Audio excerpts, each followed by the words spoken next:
ನಮಸ್ಕಾರ ವೀಕ್ಷಕರೇ.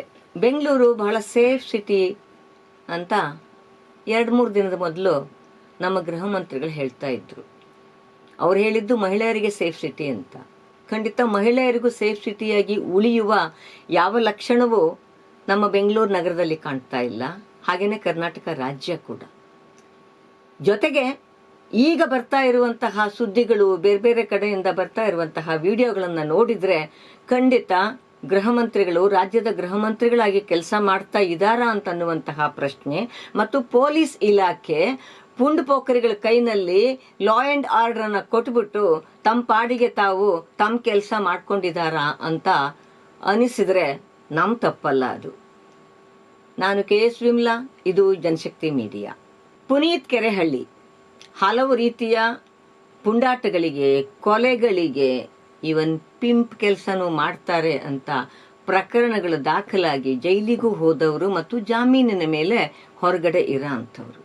ಒಬ್ಬ ದನದ ವ್ಯಾಪಾರಿಯನ್ನ ಹೊಡೆದು ಕೊಂದು ದೊಡ್ಡ ದಾಂಧಲೆಯನ್ನ ಮಾಡಿದಂತಹ ಪ್ರಕರಣ ಕೂಡ ಮರೆಯಕ್ಕೆ ಸಾಧ್ಯ ಇಲ್ಲದೆ ಇರುವಂತಹ ವ್ಯಕ್ತಿ ಇವತ್ತು ತನ್ನ ಗುಂಪನ್ನ ಕಟ್ಟಿಕೊಂಡು ಮುಸ್ಲಿಮರು, ಬಡ ವಲಸಿಗ ಕಾರ್ಮಿಕರು ಬದುಕ್ತಾ ಇರುವಂತಹ ಏರಿಯಾಗಳಿಗೆ ಹೋಗಿ ಧಮಕಿ ಹಾಕ್ತಾ ಇರೋದು, ಮತ್ತು ಅವರುಗಳ ಆಧಾರ್ ಕಾರ್ಡ್ಗಳನ್ನ ಪಡ್ಕೊಂಡು ಅವ್ರ ಬಾಂಗ್ಲಾದೇಶಿಗಳು, ಅವರಂಥವ್ರು ಇಂಥವ್ರು ಅಂತ ಹೇಳ್ತಾ ಇರೋದು ಅಲ್ಲದೇನೆ ಸ್ಥಳಕ್ಕೆ ಧಾವಿಸಿದಂತಹ ಪೊಲೀಸರಿಗೂ ಕೂಡ ಆವಾಜ್ ಹಾಕ್ತಾ ಇರುವಂತಹ ವಿಡಿಯೋಗಳು ಓಡಾಡ್ತಾ ಇದ್ದಾವೆ.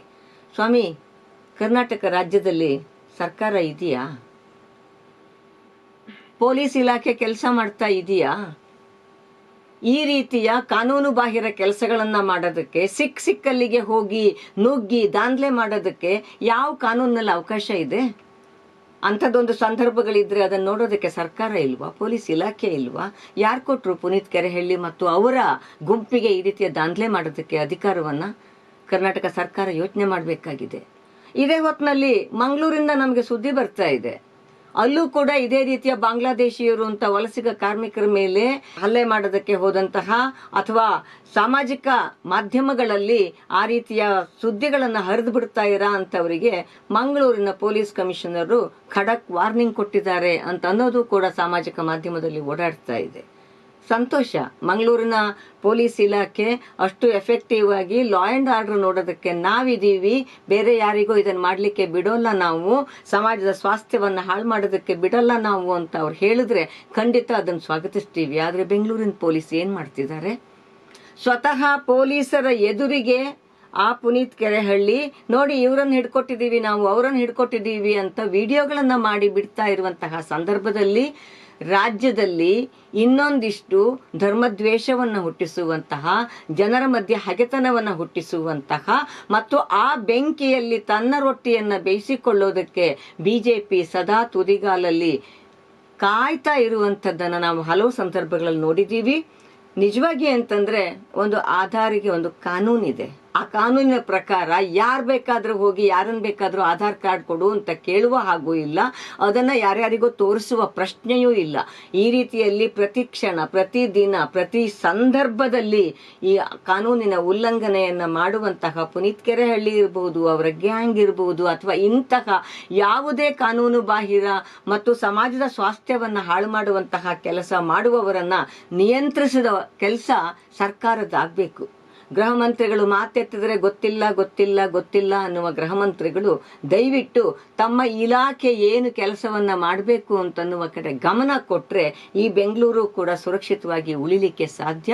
ಹಾಗಾಗಿ ಕಾನೂನು ಬಾಹಿರ ಕೆಲಸವನ್ನ ಮಾಡ್ತಾ ಇರುವಂತಹ ಪುನೀತ್ ಕೆರೆಹಳ್ಳಿ ಮತ್ತು ಅವರ ಪುಂಡಾಟದ ಗುಂಪಿದೆಯಲ್ಲ, ಅದ್ರ ಮೇಲೆ ಕ್ರಮ ತಗೊಳ್ಳದೆ ಇದ್ರೆ ಖಂಡಿತವಾಗ್ಲೂ ಕೂಡ ಬೆಂಗಳೂರಿನ ವಾತಾವರಣ ಇನ್ನಷ್ಟು ಹದಗೆಡ್ತದೆ. ಜನಶಕ್ತಿ ಮೀಡಿಯಾ ಜನರ ನೆಮ್ಮದಿ, ಜನರ ಶಾಂತಿ, ಜನರ ಪ್ರೀತಿ ಉಳಿಬೇಕು ಅಂತ ಬಯಸೋದಕ್ಕಾಗಿ ಈ 2 ಮಾತುಗಳನ್ನು ನಾನು ಆಡಿ ನಿಮ್ಮ ಮೂಲಕ ವೀಕ್ಷಕರು ಕೂಡ ಸರ್ಕಾರವನ್ನು ಕೇಳಬೇಕು, ಇಂತಹ ಪುಂಡಾಟಗಳನ್ನು ನಿಲ್ಲಿಸಿ ಅನ್ನುವಂತಹ ಮಾತನ್ನು ಕೇಳಬೇಕು ಅನ್ನೋದು ನನ್ನ ನಿರೀಕ್ಷೆ. ಒಂದೊಮ್ಮೆ ಬಾಂಗ್ಲಾದೇಶಿಯರು ಗಡಿಯಿಂದ ನುಸುಳಿ ಇಲ್ಲಿಗೆ ಬಂದುಬಿಟ್ರೆ ಬೆಂಗಳೂರು ಮಂಗಳೂರು ದೇಶದ ಗಡಿ ಅಲ್ಲ. ದೇಶದ ಗಡಿ ಇರೋದು ಆ ತುತ್ತ ತುದಿಯಲ್ಲಿ. ಅದನ್ನ ನಿಯಂತ್ರಣ ಮಾಡೋದು ಅಥವಾ ಅದರ ಮೇಲುಸ್ತುವಾರಿಯನ್ನ ನೋಡೋದು ದೇಶದ ಗೃಹ ಇಲಾಖೆ. ಸೊ ದೇಶದಲ್ಲಿ ಆಡಳಿತ ಯಾರ ಕೈನಲ್ಲಿದೆ? ಗೃಹ ಮಂತ್ರಾಲಯ ಯಾರ ಕೈನಲ್ಲಿದೆ? ಬಾಂಗ್ಲಾದೇಶಿಯರು ಅಥವಾ ಬೇರೆ ಯಾವುದೋ ದೇಶೀಯರು ನುಸುಳಿ ಬರ್ತಾರಾದ್ರೆ ಗುಸ್ಪೇಟಿಯಾ ಅಂತ ಸಂಸತ್ತಿನಲ್ಲಿ ಹೇಳುವಂತಹ ಪ್ರಧಾನಮಂತ್ರಿಗಳು ಮತ್ತು ಅದಕ್ಕೆ ತಲೆ ಆಡಿಸುವಂತಹ ಗೃಹ ಮಂತ್ರಿಗಳು ಗಡಿಯಲ್ಲಿ ಮಾಡಬೇಕಾದಂತಹ ಎಚ್ಚರವನ್ನು ವಹಿಸಬೇಕು.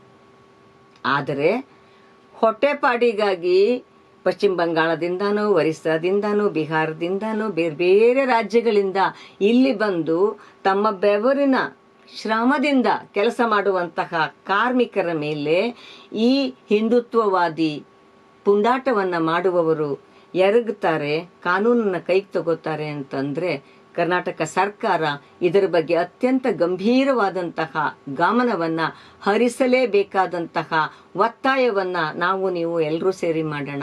ನಮಸ್ಕಾರ.